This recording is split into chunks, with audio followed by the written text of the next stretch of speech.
राधे राधे। आज का विषय है 4 युगों की जानकारी।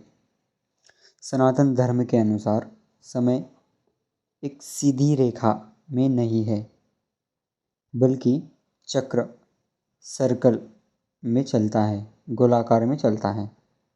जैसे ऋतुएं बार बार आती है, वैसे ही चारों युग भी क्रम से आते हैं। जैसे सतयुग, त्रेता युग, द्वापर युग, कलयुग, फिर एक नया सतयुग से शुरू होता है। यह चलते ही रहता है। यह वर्णन मुख्य रूप से विष्णु पुराण, भगवत पुराण, महाभारत एवं अन्य पुराणों में मिलता है।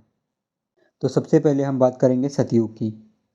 तो सतयुग को कृतयुग भी कहा जाता है और इसकी अवधि लगभग 17,28,000 वर्ष एवं इस युग में धर्म की स्थिति देखा जाए तो धर्म 4 पैरों पर खड़ा होता है: सत्य, दया, तप एवं पवित्रता। इसीलिए इसे स्वर्ण युग भी कहा जाता था।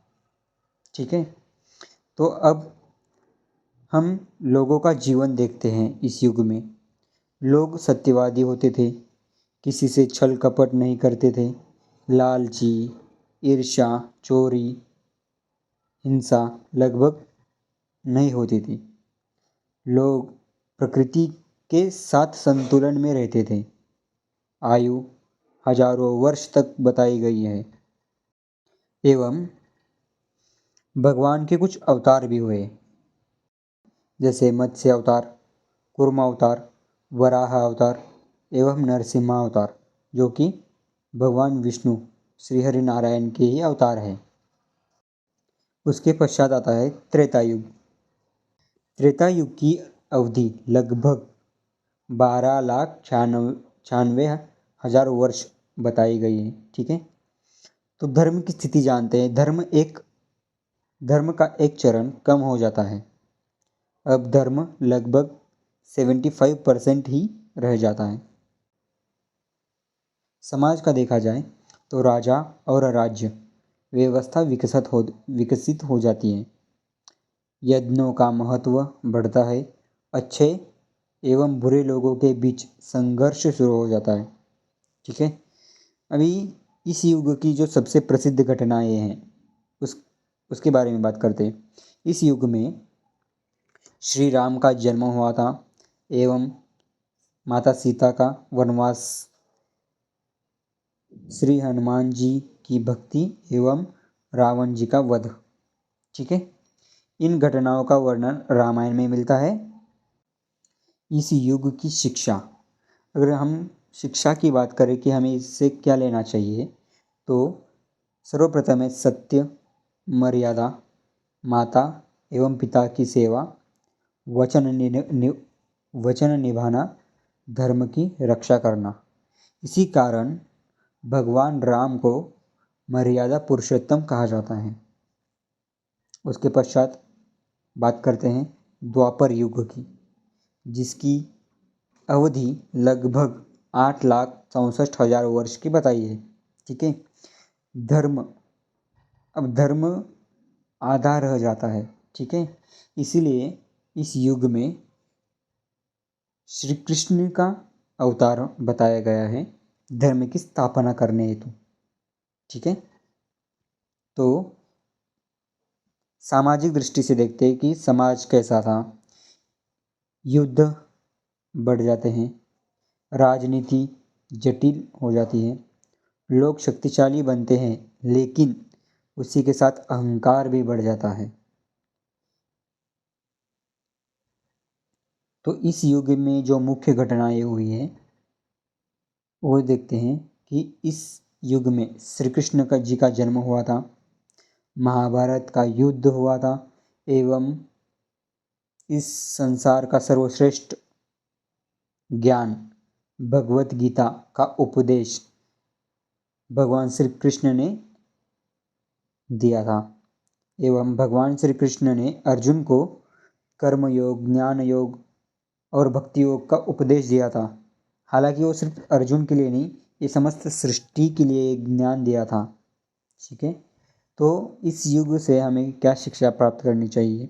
ठीक है, कर्तव्य करना चाहिए, फल की चिंता मत करो, धर्म की रक्षा करो, और जो कर्म कर रहे हो वो धर्म युक्त करो।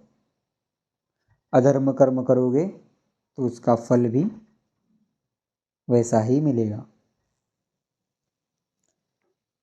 अभी अंतिम जो कलयुग है, इसकी अवधि भी बताई गई है, 4,32,000 वर्ष तक इसकी अवधि होगी।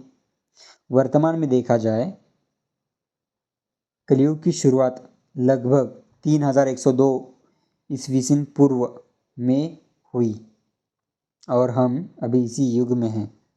ठीक है, कलयुग की विशेषताएं देखते हैं, जो कि हमारे ग्रंथों में भी बताया है पूर्व में, एवं देखते वो आज सच हो रही है या नहीं। ठीक है, इस युग में झूठ बढ़ेगा, बिल्कुल सही। लोभ बढ़ेगा, वो अभी बढ़ रहा है भाई। धर्म कम होगा, हालांकि अभी शुरुआत में भी उसका हमें ये मिल रहा है, मतलब लोगों का बर्ताव धर्म के प्रति। ठीक है, परिवारों में मतभेद होगा, हालांकि हो ही रहा है। ऐसा कोई परिवार नहीं है जो एक साथ अभी ठीक से रहे, अभी तो शुरुआत है। फिर भी अन्याय बढ़ेगा, वाह, अन्याय तो बहुत बढ़ रहे हैं। धन को अधिक महत्व मिलेगा, ये तो सभी को पता है। एवं लोगों की आयु घटेगी, वो भी सही है। लेकिन एक विशेष बात जो सभी को समझनी होगी, सनातन धर्म के अनुसार कलयुग में मोक्ष पाना कठिन नहीं है, बल्कि भक्ति का मार्ग विशेष रूप से प्रभावी माना गया है। भगवान का नाम जाप, अच्छे कर्म करना, सत्य बोलना, दूसरों की सहायता करना अत्यंत महत्वपूर्ण माना गया है। धर्म का चार पैरों वाला उदाहरण जानते हैं। सतयुग में 4 पैर थे, त्रेता में 3, द्वापर में 2 एवं कली में 1। इसका अर्थ क्या है भाई? इसका अर्थ यह है कि समय के साथ नैतिकता एवं धर्म का प्रभाव घटता हुआ दिखाया गया है। महायुग के बारे में भी मैं आपको थोड़ा सा बताऊंगा कि महायुग क्या होता है। जैसे कि अभी हमने बताया ऊपर, 4 युग मिलकर एक महायुग बनता है। सतयुग, त्रेता युग, द्वापर युग एवं कली के जो ये अवधि बताई गई है, उनका कुल मिलाकर 43,20,000 वर्ष का एक महायुग होता है सनातन परंपरा के अनुसार। ऐसे अनेक महायुग मिलकर बड़े समय चक्र बनते हैं, जैसे मनवंतर एवं कल्प। तो आज के लिए बस इतना ही, और ये मेरा फर्स्ट एपिसोड था। इसे सपोर्ट कीजिए, चैनल को सब्सक्राइब कीजिए।